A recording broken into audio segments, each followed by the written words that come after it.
that you had invited him to join you in a meeting, and he excused himself saying he was committed elsewhere, only for you to go and speak ill of him. I have no capacity to force anybody to attend my meeting.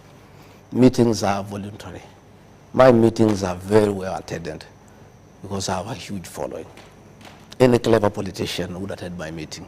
If he or she chooses not to attend, I have nothing to do with it, and I don't complain about it. You know, all I say is that if you want to come, my office, as a matter of courtesy, informs every elected leader of my tours around the country. The decision whether to attend or not, or whether to attend or not to attend, is your decision as a leader, and I will not take offense for you not coming, because I have nothing to do with you. You know, I heard somebody saying that that I'm unhappy somebody has not come to accompany me to church. Sam, what you need in church is a priest, the choir, and the congregation, and the service is on. Whether a member of parliament is in church or not, that will never dilute the quality of the service. We go to church to listen to the sermon, to praise and worship. And if the church choir is present, the congregation is present, you know, and in fact the Bible says where 2 or 3 are gathered, that's where God is. That's all you need, 2 or 3. I don't think I have any issue with anybody attending my meeting or not attending. I am not bothered, really. Okay. You're not bothered, you say. Yet, if, as you say, that there are plans to impeach you, if an impeachment motion makes its way to Parliament, you will need members of Parliament to make a case for you, because it is them that vote. That is their decision, Sam. My position is very, very clear. I was elected by the people of Kenya. Okay? It is the people of Kenya who will confirm whether I'm working well or not. But if members of Parliament... How would they decide? If members of Parliament are persuaded, intimidated, coerced to remove me from office, so be it. The matter is there. It's that simple. There are no issues. One, I have no capacity to coerce any member of Parliament.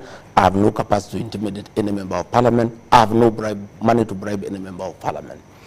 If members of Parliament want to impeach Deputy President Gachagua, so be it.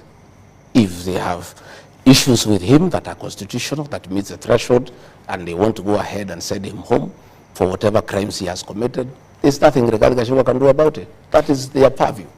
Yet, Deputy President, including the meeting that you're attending today in the city, some of the members of Parliament you're working with were saying that we have seen the dog, now we want to see the owner of the dog. What does that mean?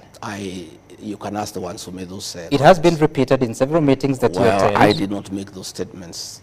Those are questions you can ask those who made Are you concerned that such kind of language is being used in your presence? Well, all kinds of languages I've used in many meetings, including where I am personally abused. And that is what is happening. The country is in that mood of abuses, of tough talk, of campaigning, and there's nothing I can do. I have not started it. Does it bother you?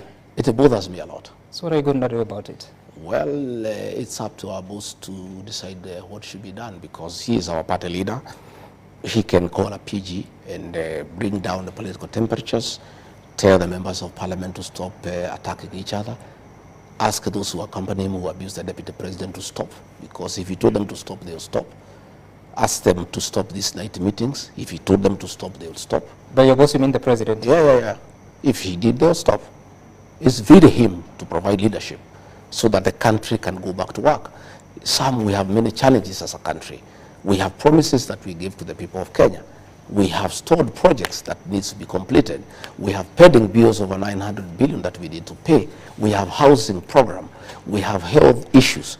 We have issues of business. It is unfortunate that the country has been put in an election mood. You know, people are just talking about politics, how they'll impeach so-and-so, how so-and-so is useless, others are calling us snakes. There are all sorts of things that are going on.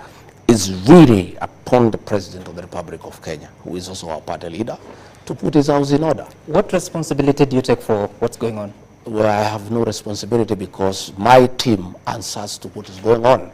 Because we are also politicians, and if there is an onslaught against the Deputy President, he too has people who support him. If you abuse him,